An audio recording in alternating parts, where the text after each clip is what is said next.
Former Ohio Democratic Congressman Tim Ryan says Vice President Kamala Harris should be his party's new nominee for president.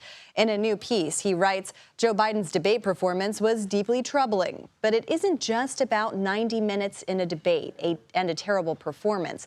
This election needs to be about generational change, something about which I have been shouting for more than a year now. And let's bring in former Ohio Democratic Congressman Tim Ryan. He also ran against President Biden for the Democratic nomination back in 2020. Congressman, good to see you. Thank you so much for being here. So in this op-ed today saying that Biden should step aside and Kamala Harris should be the nominee, why? Why are you arguing for that? Well, we all saw the debate on Thursday. I mean, you can't ignore it. You can't ask people to unsee what they saw. Not only did they watch it in real time, so many people have personal experiences with their parents, their grandparents. They know what the aging process looks like.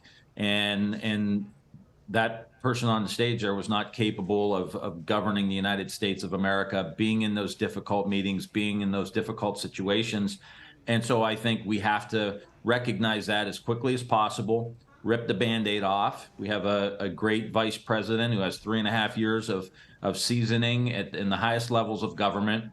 She would be a great campaigner, energize our base. So many of the different aspects of the Democratic coalition would be super excited about a Kamala Harris run. And we should get behind her and take the campaign to Donald Trump and get this country back where it needs to be.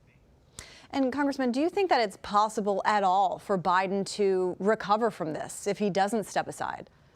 I think it's impossible, honestly, that he would somehow recover. I mean, the images from that debate will continue to be reinforced throughout the next 4 months. Low information voters, this is going to be exactly what they're going to remember. And you're seeing it in the polling that's coming out, dripping out here in the last 12 hours or so. There's no recovering from something like this. And we love Joe Biden. I love Joe Biden. I was the first Democrat to support Joe Biden in 2020, as you said. The seasons change. We have to do what's right. We're seeing this in real time as well. Like we saw the Chevron decision from the Supreme Court last week. We saw the immunity decision yesterday that basically flipped the Constitution on its head. Like the stakes are so high right now. We can't afford to go into this election handicapped, by a candidate who can't even articulate the 5-minute press conference from a teleprompter when presidential immunity was granted to Donald Trump or anybody else who wants to commit any crime they want. We're basically back to king status.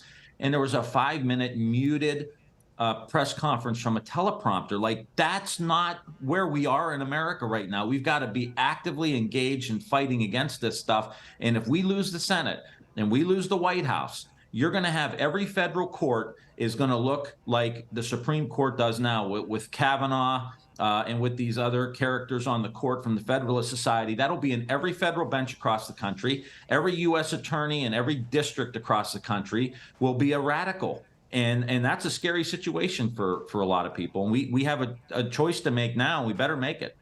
Yeah, I want to ask you a little bit more about that. What do you think the effects will be down ballot if he stays on top of the ticket? I am thinking about the Ohio Senate race. You live in Ohio. You served in Ohio.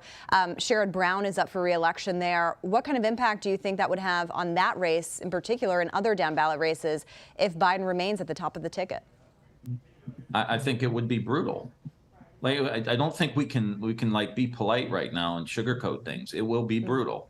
Our base will not be energized. We are already having issues with young people. We're already losing different aspects of the different minority groups, the Black community, the brown community. And I think, if we continue down this road, we're not going to have much of a turnout. And you're going to hang people like Sherrod Brown, John Tester, Bob Casey over in Pennsylvania. You're going to hang them out to dry, or you put in Kamala Harris. She's going to energize young people. She's going to energize those different minority groups and minority communities. She's going to be able to prosecute the pro-choice argument. She'll destroy Trump in a debate. He won't know what to do with her. And she'll have an aspirational vision for the country, and it'll be a generational change. So to me, it's like, what are we waiting for here? it's time to act. We have to be decisive. We have to act with some conviction, or things are going to spin out of control, and there's going to be no turning back. And as I mentioned, you are a former member of Congress. Have you been talking with any of your former colleagues who are currently serving in the House or the Senate who are voicing these same concerns you are and want him to drop out? Yeah, there's a lot of concern. Certainly not going to mention any names. People can, go public on their own.